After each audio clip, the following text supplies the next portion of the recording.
दोस्तों, इस वीडियो को शुरू करने से पहले मैं आपको कुछ पिक्चर्स दिखाना चाहता हूं। आप एक बार इन पिक्चर्स को देखिए और फिर आप विचार कीजिएगा। ये जो फर्स्ट पिक्चर है, ये ऑस्ट्रेलिया में 2020 में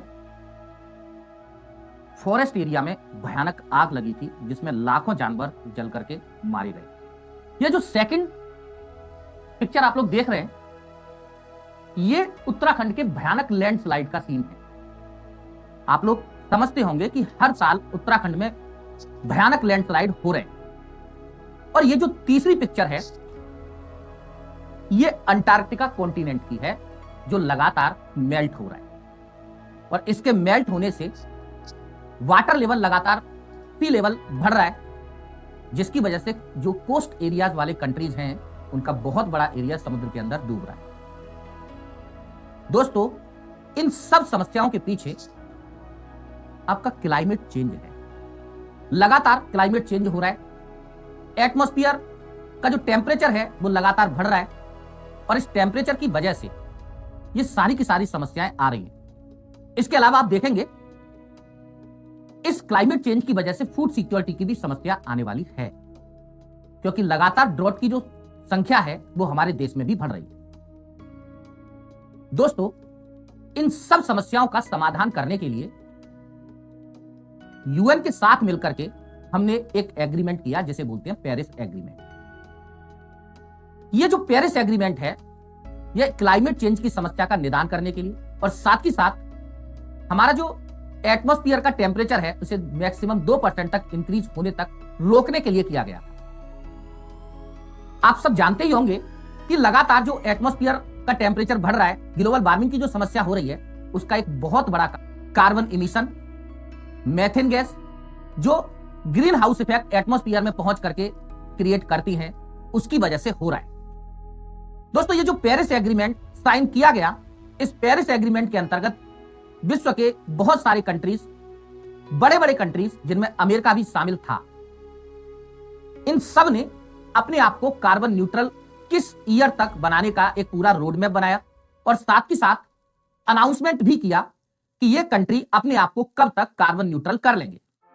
क्योंकि दोस्तों, कार्बन का इमिशन जितना कम होगा, डेफिनेटली क्लाइमेट चेंज की जो प्रॉब्लम है, ग्लोबल वार्मिंग की जो प्रॉब्लम है, उस पर उतना ही ज्यादा कंट्रोल होगा। स्वाभाविक सी बात है, इंडिया ने 2070 तक अपने को कार्बन न्यूट्रल कंट्री बनाने का लक्ष्य घोषित किया है, तो वहीं यूएस ने 2050 तक अपने आप को कार्बन न्यूट्रल बनाने का लक्ष्य घोषित किया है। अब दोस्तों, हुआ ये कि ये जो यूएस प्रेसिडेंट हैं डोनाल्ड ट्रंप, अपनी शपथ ग्रहण के दौरान एक बड़ा अप्रत्याशित निर्णय लेते हैं, और इस निर्णय का सार यह था कि अमेरिका अब पेरिस एग्रीमेंट से पीछे हट रहा है। दोस्तों, दुनिया में सबसे ज्यादा जो कार्बन इमिशन करने वाला जो कंट्री है, उसका नाम सबसे पहले नंबर पर यूएस और दूसरे नंबर पर चाइना। डोनाल्ड ट्रंप ने यह निर्णय क्यों लिया, इसके पीछे भी कुछ बड़ी वजह है। एक्चुअली में दोस्तों, कार्बन इमिशन का आपके इंडस्ट्रियल सेक्टर के साथ डायरेक्ट रिलेशन। आपका इंडस्ट्रियल सेक्टर जितना ग्रो करेगा, उतनी ज्यादा क्वांटिटी में कार्बन डाइऑक्साइड गैस एटमॉस्फेयर में रिलीज होगी। आप उसके विकल्प के तौर पर रिन्यूएबल एनर्जी का यूज कर सकते हैं, लेकिन रिन्यूएबल एनर्जी की जो कॉस्ट है वो ट्रेडिशनल एनर्जी की तुलना में थोड़ी ज्यादा है। तो कुल मिलाकर के मैं ये कह सकता हूं कि आप जितना ज्यादा कार्बन डाइऑक्साइड गैस रिलीज करते हैं, आपकी ग्रोथ उतनी ज्यादा होती है। ये एक फैक्ट है। अब दोस्तों, हो यह रहा है कि चाइना अभी भी भारी मात्रा में green house gas, carbon dioxide gas atmosphere में रिलीज करता है,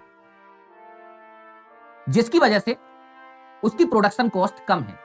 और वहीं लगातार अमेरिका अपनी इंडस्ट्रीज को ट्रेडिशनल एनर्जी के कंपैरिजन में रिन्यूएबल एनर्जी के लिए प्रमोट करता रहा है, जिसकी वजह से वहां की इंडस्ट्रीज थोड़ा सफर कर रही है। अब क्योंकि ये जो ट्रंप हैं, ये थोड़ा बिजनेस माइंड है, और वैसे भी ये अमेरिका फर्स्ट की पॉलिसी को फॉलो करना चाह रहे हैं, तो इन्होंने पेरिस एग्रीमेंट से अपने आप को पीछे कर लिया। इसका मतलब यह है कि अब वहां की इंडस्ट्री इस बात के लिए स्वतंत्र है कि वो प्रोडक्शन में ट्रेडिशनल एनर्जी का यूज करें या फिर रिन्यूएबल एनर्जी का यूज करें। अब दोस्तों, स्वाभाविक सी बात है, ये जो ग्लोबलाइजेशन वर्ल्ड है, जिसमें कंपटीशन कम से कम कॉस्ट के लिए किया जाता है, वहां पर अब ट्रेडिशनल एनर्जी का विकल्प ये इंडस्ट्रीज ज्यादा प्रयोग करेंगी। यानी कुल मिलाकर के मैं ये कह सकता हूं कि जब दुनिया का सबसे बड़ा देश जो कार्बन डाइऑक्साइड गैस को रिलीज करता है, अगर वही अपनी इंडस्ट्री को कहेगा कि आप चाहे ट्रेडिशनल एनर्जी यूज कीजिए या फिर रिन्यूएबल एनर्जी यूज कीजिए, आपके ऊपर कोई पाबंदी नहीं है, तो वहां की इंडस्ट्री डेफिनेटली ट्रेडिशनल एनर्जी का यूज करेंगी। अब दुनिया का सबसे बड़ा देश जब इस पेरिस एग्रीमेंट को मानने को तैयार नहीं है, तो फिर कौन सा देश ऐसा होगा जो इस पेरिस एग्रीमेंट को मानेगा? यानी कुल मिलाकर के अगर अमेरिका इस पेरिस एग्रीमेंट से पीछे हटता है तो इस एग्रीमेंट का कोई मतलब ही नहीं रह जाता। स्वाभाविक सी बात है, भारत भी क्यों चाहेगा कि अमेरिका एटमॉस्फेयर में कार्बन डाइऑक्साइड गैस रिलीज करता रहे और इंडिया की इंडस्ट्रीज रिन्यूएबल एनर्जी पर बेस्ड हो, प्रोडक्शन कॉस्ट ज्यादा हो। कोई भी कंट्री नहीं चाहता कि उसका इंडस्ट्रियल सेक्टर पिछड़े। और कुल मिलाकर के अभी तक रिन्यूएबल एनर्जी को लेकर के अमेरिका ने काफी काम किया है और वर्ल्ड का रिन्यूएबल एनर्जी के क्षेत्र में सबसे ज्यादा इन्वेस्टमेंट करने वाला कंट्री भी यूएस है। लेकिन दोस्तों, पेरिस एग्रीमेंट से पीछे हटने का सिंपल मतलब यह है कि अब वर्ल्ड में रिन्यूएबल एनर्जी की बजाय ट्रेडिशनल एनर्जी की डिमांड बढ़ने वाली है। और ट्रेडिशनल एनर्जी की डिमांड अगर बढ़ती है तो एटमॉस्फेयर में कार्बन डाइऑक्साइड और मीथेन गैस डेफिनेटली रिलीज होंगी। दोस्तों, अगर ये गैस रिलीज होती है तो आप भूल जाइए कि क्लाइमेट चेंज को लेकर के कोई काम वर्ल्ड पर हुआ है। मैं आपको ये बात इसलिए बताना चाह रहा हूं कि अगर ये ट्रेडिशनल एनर्जी का प्रोडक्शन इंक्रीज होता है, जैसा कि अभी ट्रंप ने अनाउंसमेंट भी किया है कि वो क्रूड ऑयल का प्रोडक्शन बढ़ाएंगे, तो आने वाले टाइम में ग्लोबल वार्मिंग की समस्याएं और बढ़ने वाली हैं। ये बिल्कुल ऐसा ही है। अमेरिका बिल्कुल वही काम कर रहा है जैसे हमारी एक कहावत होती है, बड़ा हुआ तो क्या हुआ, जैसे पेड़ खजूर, पंछी को छाया नहीं और फल लागे अति दूर। बिल्कुल यही स्थिति अमेरिका की भी हो जाएगी कि आपकी वर्ल्ड की सबसे बड़ी इकोनॉमी है और आप पूरे वर्ल्ड को मैसेज ये दे रहे हैं कि आप ट्रेडिशनल एनर्जी का प्रयोग ज्यादा करें। स्वाभाविक सी बात है दोस्तों, आने वाले टाइम में क्लाइमेट चेंज की समस्याएं अभी और बढ़ने वाली हैं। देखना यह है कि भारत सरकार इस पेरिस एग्रीमेंट पर अब आगे क्या निर्णय लेती है।